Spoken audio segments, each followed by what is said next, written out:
무조건 뭐 입증 안 되거나 증명 안 되면 가지고 다 가지고로 잡는 겁니다. 대표님 기장 세무사님하고 누구랑 통하세요? 여직원. 사과 나지 않고 10년 뒤에 놔두면 그게 얼마가 되냐면 20억이 됩니다. 보통 회사가 3억밖에 안 하는 회사인데 네. 퇴직금 추격이 울곡이야. 대표이사는 배우자가 의지가 있어야 됩니다. 이거 처리.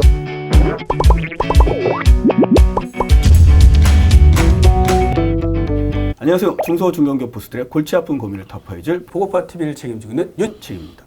자, 오늘은 가지급금 발생 원인 및 해결 방안 총정리에 대해서 한번 얘기를 나눠보도록 하겠습니다. 옆자리는 경영 컨설팅 전문가 전창환 전문님 오셨습니다. 안녕하십니까? 반갑습니다. 네. 이 매년 이 결산을 하다 보면 기장 세무사님께서 이 대표님도 잘 모르는 가지금 얘기를 하십니다. 엄청 났습니다. 네. 그래서 해결하지 않으면 여러 가지 불이익을 받는다. 네, 맞습니다. 그래서 빨리빨리 해결하시라고. 네네. 그런데 정말 가지급금이 생기는 걸 대표님들은 모르시나요?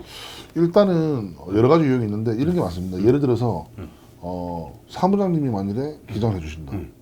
그러면 사무장님 같은 경우는 결국에는 명의 대여를 받아서 이렇게 영세하게 하는 경우에 도덕이라 안 되는 게 뭐냐면 대표님 입장에서는 다 알아서 해줬으면 좋겠지만 기장료라는 게 자본 관리해야 되는 부분에 대해서는 뭐 신경 안 쓰고 그러면 이제 무조건 뭐 입증 안 되거나 증명 안 되면 가지급 다 가지고로 잡는 겁니다. 그러면 이거를 그러면 가계상태 와가지고 설명해 줘야 되는데 대부분 이렇게 여쭤보거든요. 아니 대표님은 기장 세무사님하고 누구랑 통하세요? 여직원. 세무사님 통해도 될까 말까 하는데 그러면 여직원이 뭘 하겠어요? 그러니까 당연히 그냥 언론적인 거. 그쵸. 또 세무사 사무실 여직원 자주 바뀌는 데 있거든요. 자주 바뀌는데 뭐가 문제냐? 계정 항목이 자꾸 바뀌어요. 그리고 인수인계도 원활하게 안 해주고요. 그러다 보니 그런 것들이 누적되다 보니까 생기는 거기 때문에 결국은 뭐냐면 회사 내부에서 이걸 다 챙겨야 된다는 겁니다. 무슨 말인지 알겠니까. 네네. 가지금 제가 보니까 가지금은 좀 따로 대표님이 좀 신경 써서 좀 체크를 하고 확인을 해야 될 것 같아요. 예, 왜냐하면 예를 들어서 가지금 10억이 생겼어요. 근데 이건 올복리거든요. 그러다 보니까 만일에 원금 10억이 있어요. 사과 나지 않고 10년 뒤에 놔두면 그게 얼마가 되냐면 20억이 됩니다. 그만큼 파업을하죠. 예. 무시할 게 안 되네요. 이거 완전 암덩어리입니다. 암덩어리입니다. 가지금이 이제 회사에서 지출이 나갔는데 이제 출처가 밝혀지지 않고 네.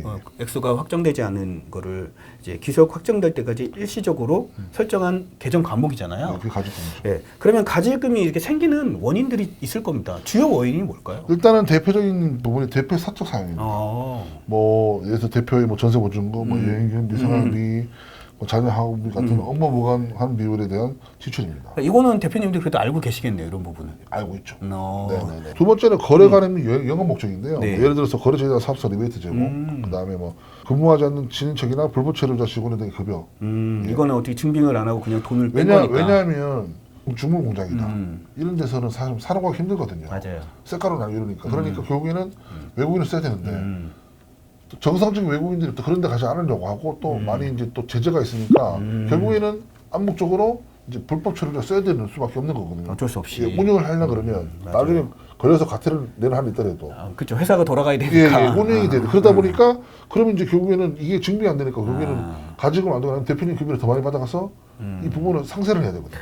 그러니까요. 네네네. 그 다음에 법인 자금에 대한 가정납입인데요. 이건 뭐냐면 회사 설립이나 뭐 부채비 높아가지고 유상증자를 일시적으로 했어요. 그럼 납입한 자금을 놔줘야 되는데 빼가는 겁니다. 이걸 언제 많이 하냐면 11월 말 12월 말 요 사이 많이 합니다. 그래서 업계에 보면은 뭐 건축회사나 뭐 이런 데 보면은 기본적으로 인력 어느 요건을 회사 보면은 요건을 맞춰야 되니까 업종 이름 맞춰야 되니까 그러면 잠깐 넣어놨다가 빼버리는 거예요. 가정납입제라는 게 있는데 그래서 그런 거만 이자만 막 빌려주는 회사들이 몇 군데 있어요. 그 가장 납입만 할 수 있게. 네네네. 그리고 회계상 처리 문제인데요. 회계 처리 과정에서 자금이 인출되었지만 증빙이 확인되지 않은 경우.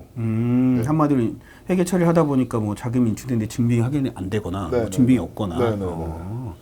자, 그러면 이 가지급 그냥 처리하는 데 있어서 대표님들이 이제 이렇게 하면 되지 않나 하고 오해하거나 착각하는 부분이 뭐가 있을까요? 일단은 다른 계정 과목으로 대체하면 안 될까? 가지급을 다른 걸로? 희망사항이죠. 희망 부분이죠. 네네네. 근데 이게 왜 안 되냐면요. 세무조정에서 내용이 있어갖고 세무신고 누락이 됩니다. 누락하게 되면 조사 과정에서 100% 발각되고요. 그리고 이제 가지급 인정이자가 8.5, 6.9, 4.6%거든요. 지금 최근 4.6%인데 4.6%에 대한 법인세만 납부하면 되는 줄 알고 있거든요. 법인세만 내면 된다. 이렇게 근데 이거는 거죠. 지급이자 송금불사님, 인정이자 원금에 대한 소득세, 그 다음에 주가 상승에 따른 상수세, 증여세가 추가되기 때문에 배분의 배꼽이 훨씬 크게 되는 겁니다. 한마디로 이제 인정이자에 대해서 소득세를 내야 된다는 거잖아요. 그러니까 상해처분 받고 이러면 상여로 이자를 인정 안 하려고 그러죠. 이자를 내가 왜 내? 그러니까 그러면은 그게 소득으로 잡혀서 소득세를 낸다는 거죠. 그렇죠. 지금 이제 송금 불산입이라는 거는 비용치를 못 받는다는 거죠. 가질금이 차지하는 만큼 비율만큼 지급이자를 이제 송금 불산입을 해준다는 거네요. 비용치를 안 된다. 네. 그리고 갚지 않고 배째, 청산을 생각한다는 거죠. 갚지 않고 청산하면 되는 거 아니냐? 예.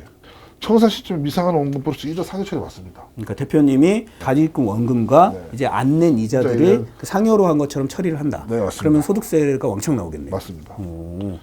자, 그러면 이렇게 하면 되지 않을까라고 대표님들이 이제 착각하고 오해한다는 거잖아요. 네. 그 외에 이제 가질금 때문에 생기는 불이익이 뭘까요? 처음에 말씀드렸지만 가질금 인정이자에 대한 발생이 지급이자 소금물산면에서 법에서 늘어납니다. 법인세 상승하고. 예, 그리고 두 번째는 이제 신용등급을 많이 보는 인력회사라든지 건설회사 이런 데서는 신용평가에 불리합니다. 기업 진단진, 예. 신용평가가 불리. 왜냐하면 가질금 부시장산이기 때문에 기업 진단시 불리하면 기업의 신용도가 낮아져서 자금 조달시 불이익 받습니다. 네. 네네네. 그리고 상증세법상 네. 사업 무관자산으로 가압승계 지원제도 대상이 제외됩니다. 오. 그러니까 세제 혜택 받는 데서 업무 무관자산으로 그게 반영이 되기 때문에 업무 무관자산이 많으면 그만큼 세제 혜택을 못 받는 거죠. 그렇죠. 가지금이 되게 문제되는데 최근에 어떤 일이 있었냐면 회장님은 이제 가압승계 요건이 많이 한도가 늘어났으니까 하고 싶어해. 네. 하려고 보니까 안 된대. 왜 안 된대?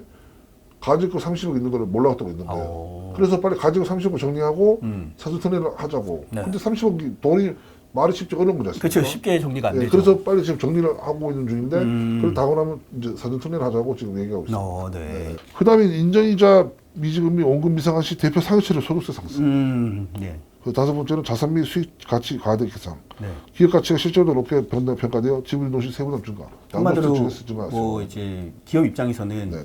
뭐 이게 이자가 들어오고 네. 그러니까 자산 가치도 올라가고 맞습니다. 그러다 보니까 이제 지분 이동할 때 세부담이 커진다는 거네요. 네, 맞습니다. 양도세 더 늘어나게 되는 거죠. 자, 그러면 여기서 이제 계속 얘기하시는 게 가지금 인정 이자라는 게 있잖아요. 네네. 이게 무조건 4.6%인가요? 원래는 2012년 세법 개정으로 원칙은 가중 평균 차입 이자율이라는 게 있는데 네. 예외적으로 당좌 대출 이자율을 4.6으로 선택이 가능합니다. 그러니까 한마디로 원래는 원칙은 가중 평균 차입 이자율. 한마디로 회사가 이게 차입한 돈 차입한 이자율을 갖고 평균을 내는 방법은 있는데 네. 그게 잘 안 되는 부분들은 보통 통상적으로 4.6%. 4.6% 한다. 예, 맞습니다. 대출 이자가 낮은 경 공제조합 및 은행에서 차입한 이자율이 4.6%다 현재 낮다면 그런 경우 가중 평균 차입 이자율을 활용하면 좋습니다. 그러니까 공제조합이 있는 경우나 이제 차입금이 이자율 평균이 4.6%다 낮다면 굳이 이 당좌 대출 이자율 4.6을 쓸 필요 없다. 네, 맞습니다.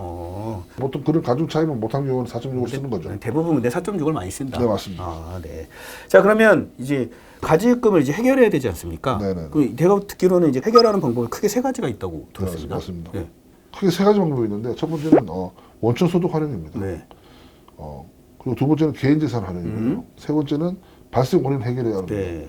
그럼 먼저 이제 원천 소득 활용하는 법이 뭐가 있을까요? 일단은 이제 금액을 올리는 방법이죠. 네. 그 올리는 방법만큼 내가 가져가지 않고 네. 원천 지수하고 그만큼 가지고 상기 처리를 한 겁니다. 그래서 이 부분은 연봉이 낮으면 소득세 부담이 그만큼 낮기 때문에 1억 미만 정도라면 아주 유리하게 쓸 수 있는 방법입니다. 그 다음에 또 원천 소득 뭘 활용할까요? 일단은 뭐 퇴직금 중간상 사항. 퇴직금. 예. 예를 들어서 만약 부모님 중에 부모님이나 양가 부모님 중에 뭐 치매가 있다. 네. 또는 뭐 요양을 해야 된다. 자기 직전 연봉이 12.5% 정도 의료비가 들어가는 걸 입증이 되면 퇴직을 중간에서 할 수 있고요. 예. 퇴직금은 또 합산과세가 아니잖아요. 분류과세입니다. 분류과세잖아요. 네, 분류과세입니다. 그죠? 분류과세고 대신에 이제 퇴직금을 활용할 때 실질적인 퇴직이라고 해서 이제 중간 정산 빼고 또 완전 퇴직은 진짜로 이제 회사를 그만둬야 되니까 쉽지 않은 거네요. 네, 맞습니다. 어떻게 보면은 활용 가치가 그렇게 내가 원할 때 활용하기가 쉽지 않겠네요. 네, 맞습니다. 그다음에 이제 배당이라는 게 있죠. 네. 그러니까 뭐 배당은 이제 2천만 원 미만까지 15.4%만 배당 소득만 내고 이제 받아가는 부분이기 때문에 분리과세로. 예, 분리과세로 예, 또 이것도 하나의 방법일 수 있습니다. 그러니까 결국은 이제 보수나 퇴직금, 상여, 네. 뭐 배당금을 활용해서 네. 이 원천 소득을 활용해서 가질금을 갚는 거네요. 네, 맞습니다. 예. 자, 개인 자산 활용법은 뭐가 있을까요? 일단은 가장 큰 게 자기주식 처분에서 대금을 받는 방법이 있습니다. 네. 예. 이 방법을 통해서 하게 되면 3억 미만은 이제 양도소득세 22%만 내면 끝나는 부분이고요. 3억 이하는? 예, 그다음 3억을 초과하면 27.5% 세금을 내지만 그렇지만 이제 가지금이 뭐 인력이 있으면 쉽게 털지만 5억, 10억 되면 사실 파워풀 하거든요. 그렇죠. 그럴 경우 이 방법을 쓰면 많이 좀 정리할 수 있으니까 대표님들이 많이 좋아하십니다. 그 다음에 이제 대표님 개인 부동산 매각해서 법인에 가지고 정리하는 방법입니다. 보통 이제 대표님이 갖고 있는 부동산을 네. 법인이 이렇게 임대해서 쓰고 있는 경우가 제일 많겠네요. 많죠. 네. 그런데 더 중요한 게 뭡니까? 가지고 정리를 해야 된다고 하니 어쩔 수 없이 뼈를 깎는 이제 고통을 이겨내야 되지 않겠습니까? 네. 그러다 보니까 뭐 대출 받고 이런 게 안 되니까 결국 사보다 하면 금융자산은 부동산인데 부동산을 재매각해서 네. 가지금 주는 게 더 중요한 거예요. 아까 제가 원금이 10억인데 10년 동안 놔두면 10억이 더 는다고 했지 않습니까? 네네. 그래서 인정이자가 그게 되게 무섭기 때문에 결국 이런 방법도 많이 하려고 있습니다. 그리고 마지막으로 이제 개인 뭐 특허권을 하는 방법인데 무형자산을 감각 처리하고 그 다음에 뭐 60% 필요기부 처리하는 조나 사실 이 방법은 세법 개정하기 전에는 많이 했었는데 이제 아무래도 이걸 너무 악용하거나 또는 이 평가를 받을 때 이제 감정 평가를 받을 때 금액을 너무 크게 받아서 네. 이거에 대해서 이제 문제가 일으키는 경우가 되게 많았었습니다. 그래서 요거는 가능한 방법이긴 하나 뭐 결정적으로 특허를 출원하는 데 있어서 그 출원인이 발명인이 직원들이 많지 대표이사가 많지 않거든요. 대표이사 참여하거나 참가하는 정도인데 결국에는 국세청에서 뭐 이거에 대해서 어떻게 만들었는지부터 상세히 다 물어보고 설명하라고 하기 때문에 참 그 부분이 참 이렇게 힘든 부분이 많아서 잘 안 되고 있습니다. 이거는 정말 이제 대표님이 정말 개인적으로 갖고 있는 특허권이 있을 때 활용하면 되겠네요. 맞습니다. 네. 자, 그러면 이제 세 번째가 발생 원인이라는데 네. 발생 원인 해결이라는 게 보니까 뭐 처음에 이제 회계상으로 잘못된 걸 바로 잡는 것 같습니다, 느낌이. 일단은 뭐가 있냐면 증명이 없는 가지금입니다. 네. 그래서 뭐 이 방법 같은 경우는 뭐 정기오류 수정이라든지 뭐 증빙 합법 모색인데 만일에 정기오류 수정이 되면 증빙 불가 시 가산세가 붙고요. 그다음에 증빙이 없더라도 해당 비용 지출 사실과 업무 관련해서 입증하면 이제 이 부분에서는 혜택을 한마디로 이제 전기 오류가 있었던 걸 발견하고 거기서 입증이 되면 수정해서 처리하면 된다. 전기금 손실이 돼서 이제 바뀌게 되는 거죠. 네네. 그다음에 저택성 경비 가지금 접대비 접대비가 지금은 최근에는 이제 기업 업무 추진비로 바뀌었죠. 업무 추진비로 바뀌고 네. 그다음에 이제 그 매출에 따라서 그게 좀 비율이 좀 다 달라지고 있죠. 그래서 결국은 그러니까 접대성 경비 같은 경우는 업무 추진비, 지금 말하는 업무 추진비로 처리할 수 있다는 거네요. 네, 처리할 수 있죠. 근데 이제 제가 볼 때는 이거 처리하려면은 뭔가 이렇게 업무 연관성도 있어야 되고 증빙도 있어야 돼서 좀 쉽지는 않을 것 같은데요. 쉽지 않습니다. 네. 결국은 가장 많이 활용하는 게 보통 이제 퇴직금 아니면 배당.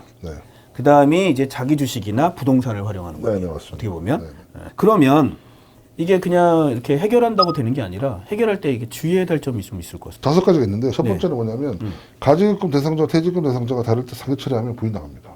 그런 경우가 있나요?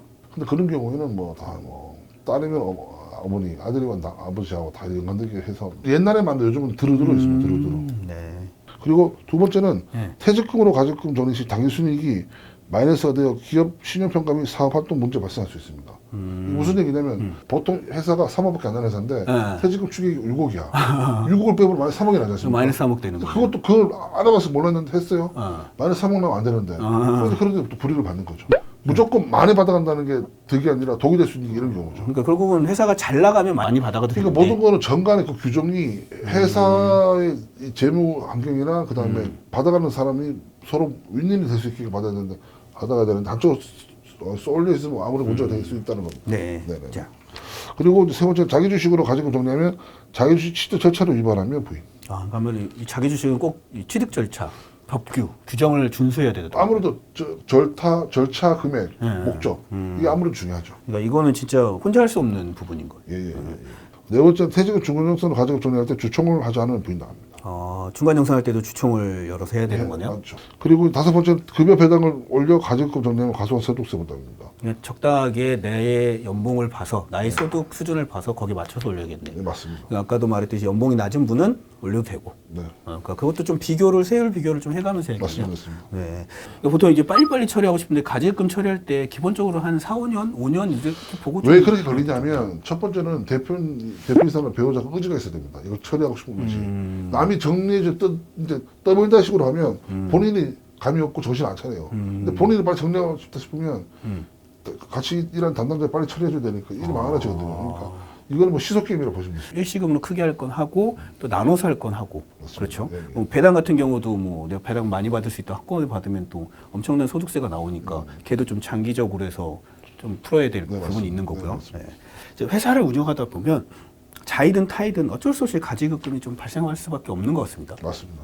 대표님이 은행에다가 뭐 신용등급이나 여러 가지 때문에 재무제표를 받아가지고 첨부하게 됩니다. 네. 근데 그쪽에서 재무제표에 문제점을 나눠서 지적해요. 근데 대표님 하나도 모르고 계셔. 들었긴 들었는데 문제 없다라고 근데 문제 생긴 거지 않습니까? 그렇죠. 그럼 누구를 원망해야 됩니까? 그렇죠. 대표는 걔는 원망해야 돼요. 그렇죠. 그러면 누구도 원망 못해? 그럼 계속 갈등되거든요. 맞아요. 계속 문제 생기죠. 본인 상황에 맞게 적절한 방법을 빨리 찾아서 해결하는 게 중요할 것 같고요. 그러기 위해서는 사전에 전문가분의 꼭 도움을 받아서 전략적인 이런 플랜을 좀 짰으면 좋겠습니다. 자, 오늘 내용 이것으로 마치고요. 다음 시간에도 유익한 정보로 찾아뵙도록 하겠습니다. 감사합니다. 감사합니다.